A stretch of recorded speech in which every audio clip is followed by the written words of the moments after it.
Right. Well, this is the base of what used to be a small wind turbine. I don't know, 20 foot high, one of these multi-bladed things, which was used to pump water from a well here, and to be honest I'm not quite sure to where, but it got badly corroded some while after the war, and it was taken down because it was a bit of a danger. You can see it's been down for a fair while because of the height of the trees here alongside it, which weren't there at all when it was taken down. So it must have been down, I would think, since about the late 1940s.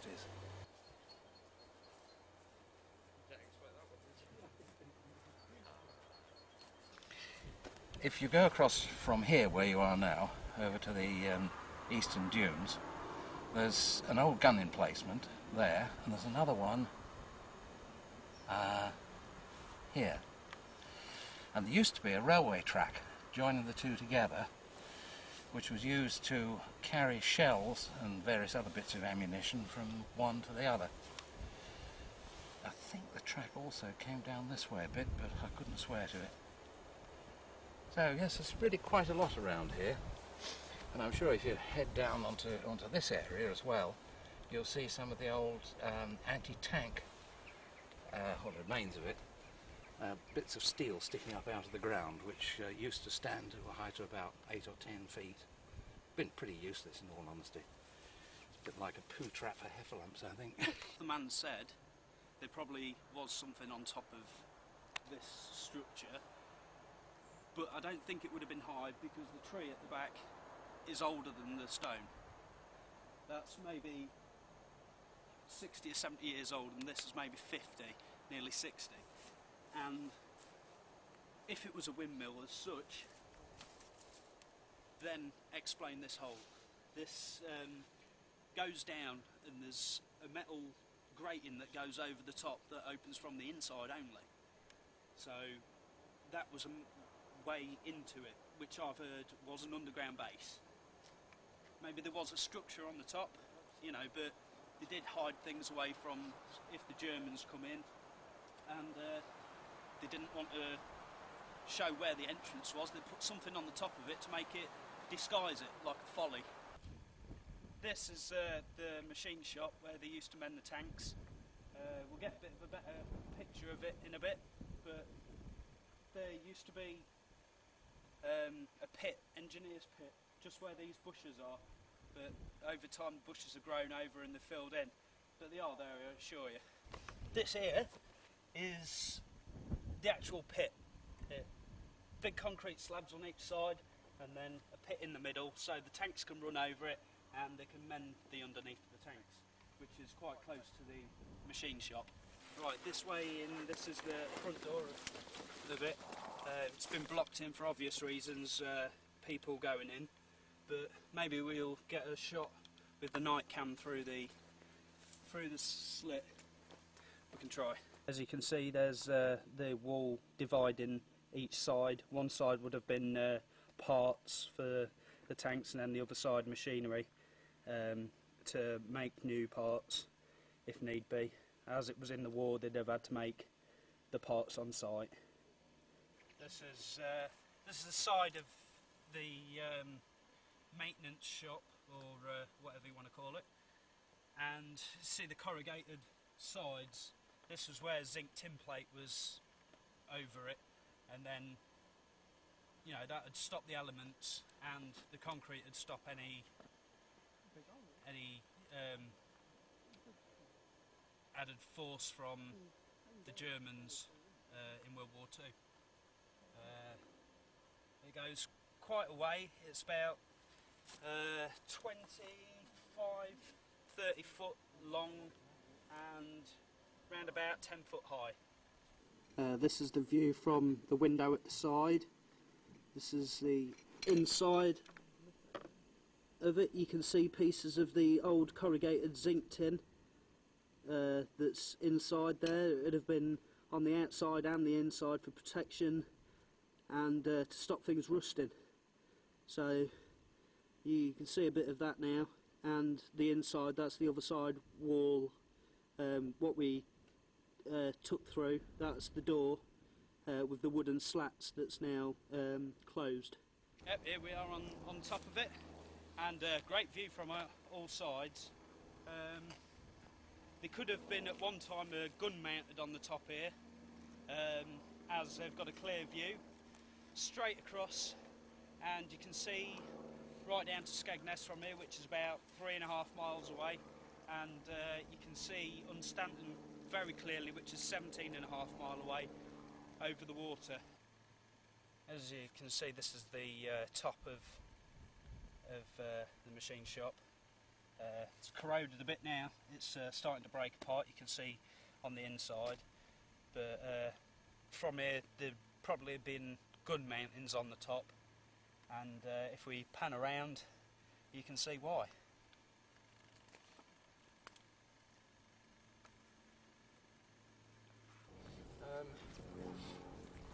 That looks like an eye, or eye dot porter. Just there. And it's got something here that I can't make out. Looks like a Y. O-R-K. Yorkshire, is it? S-H. Oh, yeah, Yorkshire. I Porter, Yorkshire.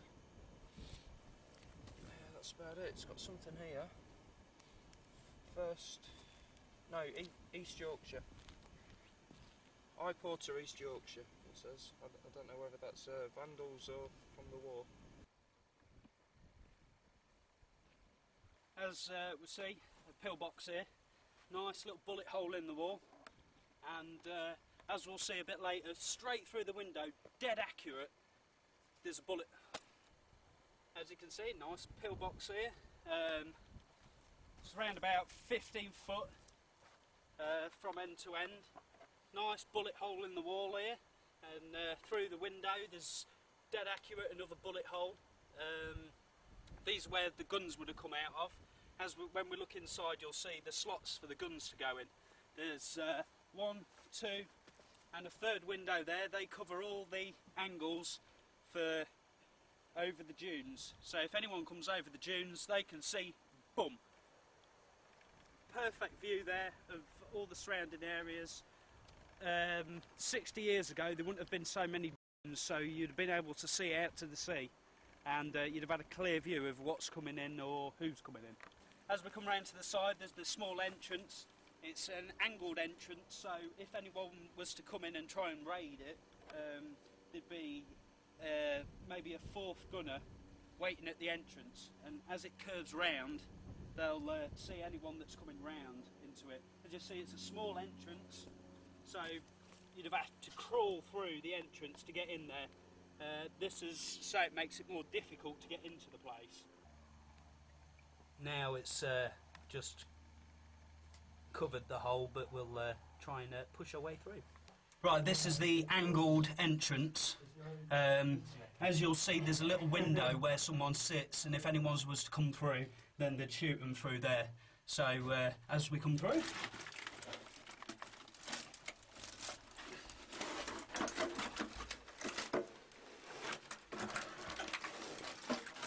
it's very dark. Quite precarious. I'll just put a night shot on here. Yep.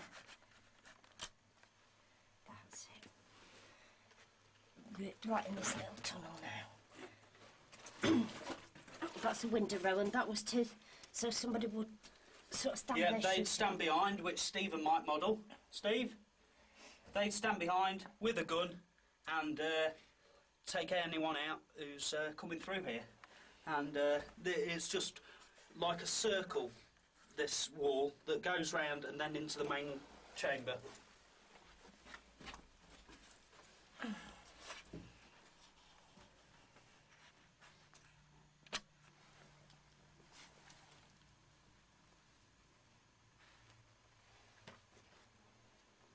Right, we actually can stand up now into the main chamber. Did you say there was a bullet hole? Yeah, as you see, there's a bullet hole here, where the bullet has come directly through the window and hit the main wall of the pillbox. Yeah, the gun platform's nicely intact and still have the slot for putting the gun through and checking out your surroundings. As you see, there's 3 holes all around here, and each one would cover in 180 degrees. So any oncoming onslaught can be dealt with quite efficiently. This window is the one Rowan showed as you was on your way in the pillbox. This is the view the gunman would have shooting anyone or looking who actually comes in the pillbox, making it impossible for someone, an enemy, to enter. As you can see from this view, anyone that turns this corner is immediately in view of the sniper that was through the window, so it makes the place impenetrable. As you crawl through the door, you have to crawl through, and just as you're coming up here and then turning the corner, there's someone there, and this very effective way of keeping people out. These, as Rowan pointed out, are for the guns. I'm just demonstrating with a branch that normally they would have the magazine come down, and that's a nice slot to get good position of all round out of that window and any of the other 2. Right, we're actually moving out to the pillbox now. Can you see that? That's the viewing window. Right in front of you. I have to turn on to night shot because it goes really black.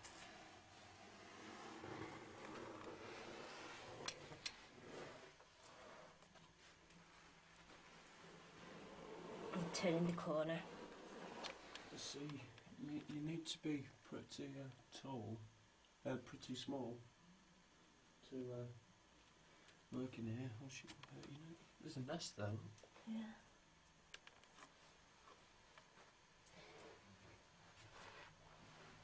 Okay, I can take night shot off now.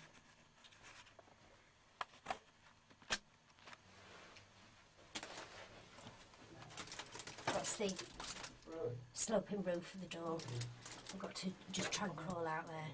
It's not very high at all. It's pretty wide, probably 2.5 foot wide, but I don't know, 2 foot high. But there again, the silt, any silt and sand and debris could have raised the level of that door. Just got to get down and crawl out now.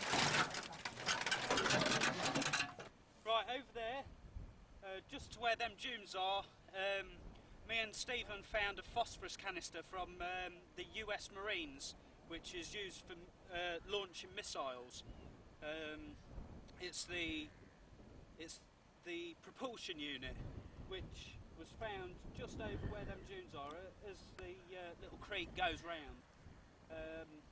We had to have the police come down, the bomb disposal unit, and it took them from about 7 o'clock at night until 3 o'clock in the morning to dispose of the bomb. And this is one of the old gas lines that crisscross this place. They were used for if any invasion, they'd turn phosphorus gas on and kill them. Which there is a poem by Wilfred Owen that depicts this. And this has just come out of the ground. As you can see, there's a lot of rust on it. It's been underwater for years and must have surfaced due to erosion of the dunes.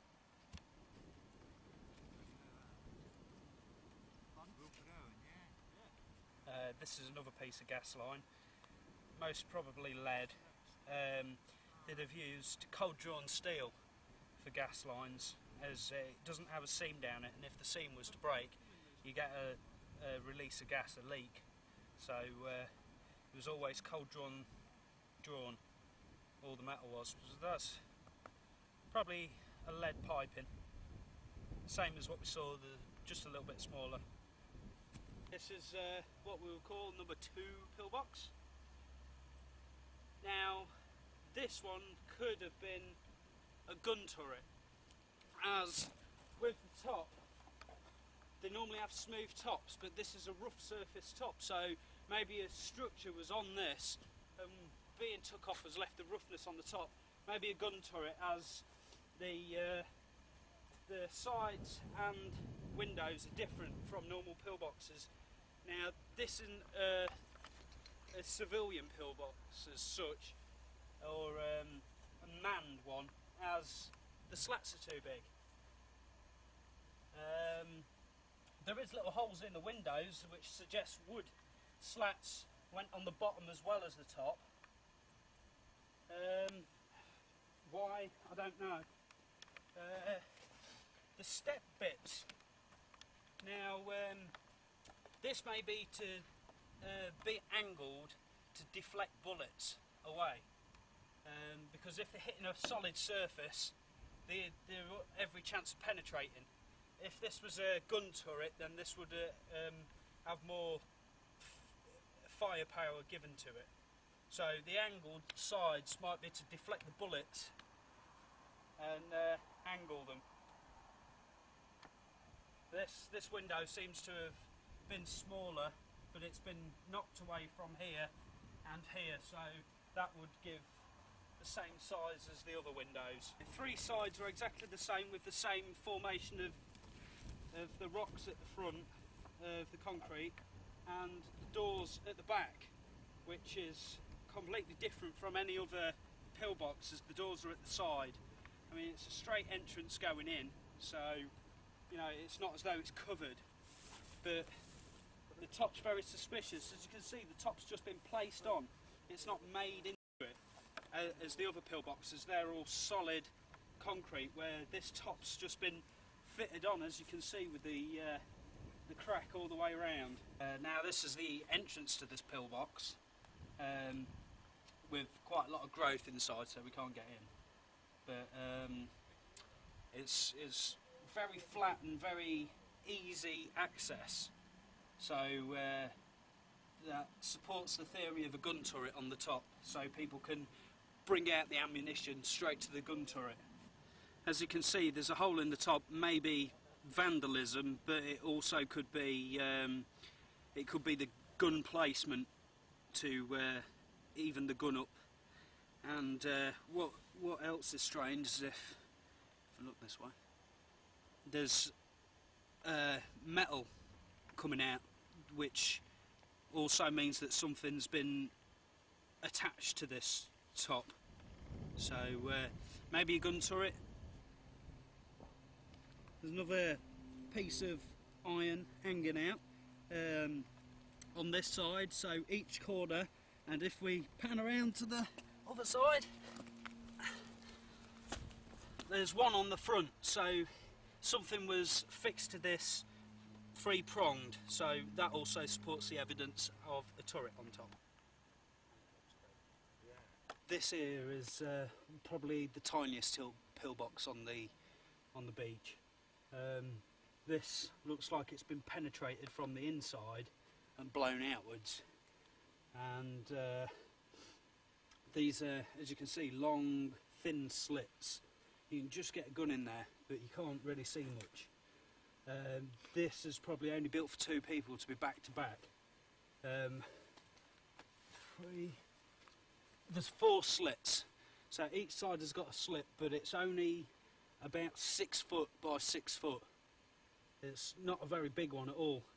Under here, to get into this one, there's no visible door from the inside, and on previous occasion I've dug down here and found that it's concrete, and there is a way in, but it's further that way, and as it comes underground it'll kink and then you come up into it. And like I said, there's probably only enough room for two people in there at the most. Now shooting into the slit. You can actually see out the window on the far side of the pillbox. Oh, now at the back of here, there's an ammunition dump. You going to try and find it? Hey? You try and find it? Yeah.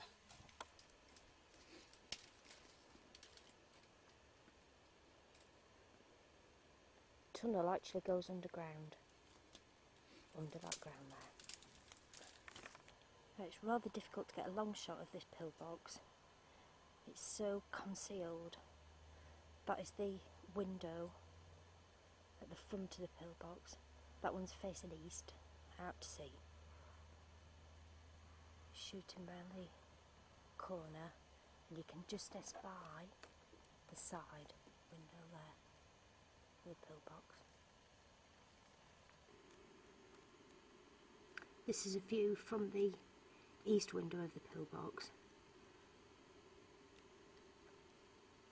and you can see the window at the back at the other side. Very, very small pillbox.